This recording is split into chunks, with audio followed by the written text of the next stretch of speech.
Sapa Indonesia Pagi kembali menghadirkan segmen Sehat di Tengah Pandemi. Anda bisa berkonsultasi dengan dokter spesialis yang sudah kami undang untuk segmen ini. Dan untuk pertanyaan, bisa Anda selalu kirimkan melalui Instagram kami di @sapaindonesia_kompas.tv.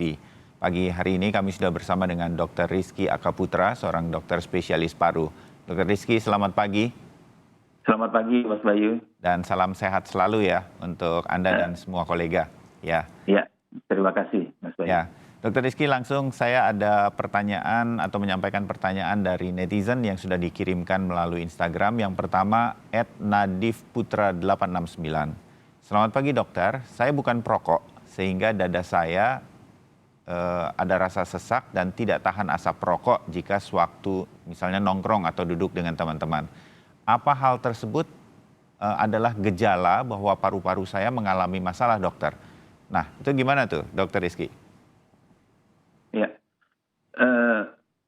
mungkin yang pertama kali dilihat pada saat kondisi nongkrong itu, apakah ada sebagian teman nongkrongnya yang melakukan kegiatan merokok atau apa. Jadi tergantung sekali sama suasana pada saat nongkrong.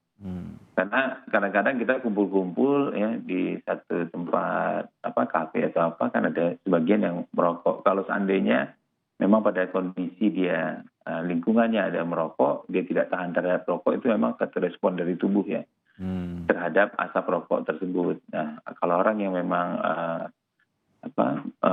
fungsi parunya tidak begitu bagus ya, bahkan orang bagus pun fungsi parunya juga akan mengalami keluhan sesak nafas kalau nggak terbiasa terpapar dengan rokok tadi. Atau ini yang dimaksud dengan perokok pasif, Dokter Rizky? Iya. Ya, itu malah justru katanya lebih berbahaya ya dok ya. Jadi harus betul-betul diperiksa. Ini boleh aja untuk kemudian memeriksa secara detail ya kalau begitu? Iya betul. Dilihat fungsi parunya apakah cukup baik, fungsi jantungnya apakah cukup baik. Baik ya. Itu tadi saran dari Dokter Rizky. Pertanyaan kedua dokter, sekarang saya hadirkan dari @vian259. Saya sadar kalau saya sedari kecil sampai saat ini sudah merasakan sesak nafas. Dan kalau sudah sesak nafas, badan saya menjadi lemas. Padahal saya sudah mencoba untuk berolahraga, tetapi tetap saja badan saya lemas. Tidak kuat jalan jauh, tidak kuat untuk naik atau menanjak, bahkan untuk naik tangga sekalipun.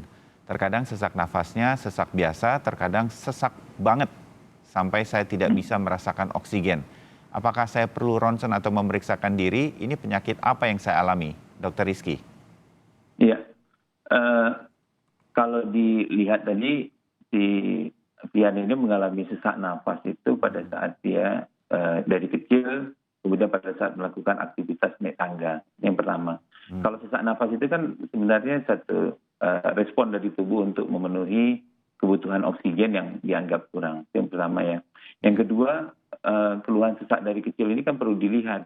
Apakah ada riwayat asma waktu kecil atau ada riwayat penyakit lainnya yang kira-kira mengarah ke arah yang menyebabkan keluhan sesak nafas tadi.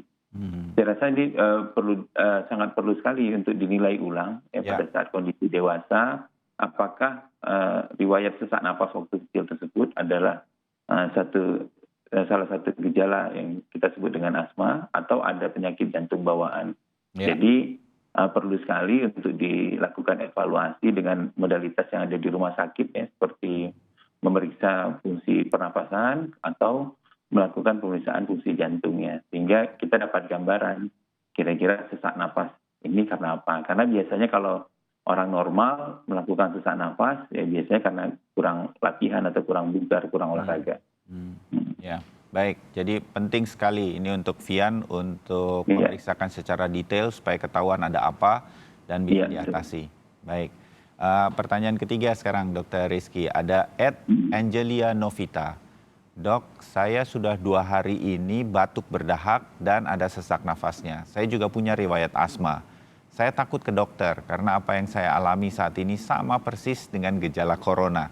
Bagaimana cara meredakan sakit dada ketika batuk ya dok? Saat saya batuk itu rasanya di dada ada sakit dan bahkan sampai disebut ini minta ampun sakitnya. Kadang sampai nyut-nyut ke kepala. Adakah cara yang lain selain harus ke dokter untuk bisa menyembuhkan sakit saya? Dokter Rizky. Ini orang kalau ada gejala-gejala seperti corona yang umum sudah tahu, batuk, sesak nafas, sakit tenggorokan, memang jadi panik sih ya. Iya.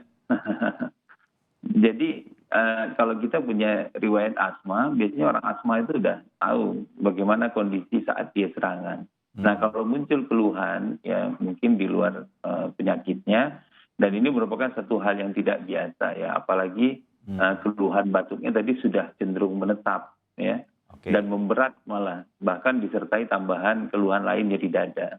Ini artinya penyakitnya cukup berkembang ya, progresnya apakah makin terlihat tambah berat, ini perlu dilakukan pemeriksaan.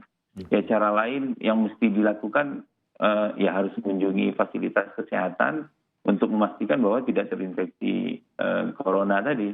Ya karena kalau seandainya terdeteksi ya berarti kita harus segera berobat dan melindungilah lingkungan kita supaya penyakitnya tidak menyebar lebih luas lagi. Jadi jangan khawatir kalaupun terpapar corona itu bisa sembuh. Jadi jangan khawatir, jangan takut. Periksakan diri ya Dokter Rizky ya. Justru kita hindari penyakitnya makin progresif, makin memberat. Karena kondisi ringan itu jauh lebih baik prognosisnya dibandingkan kalau datang dalam kondisi berat. Baik, nah, terima kasih sarannya Dokter Rizky. Pertanyaan terakhir Dokter Rizky dari netizen di Twitter atau di Instagram Sapa Indonesia. @Fauzifau ingin bertanya, dokter, anak saya usianya 7 bulan, batuk disertai sesak.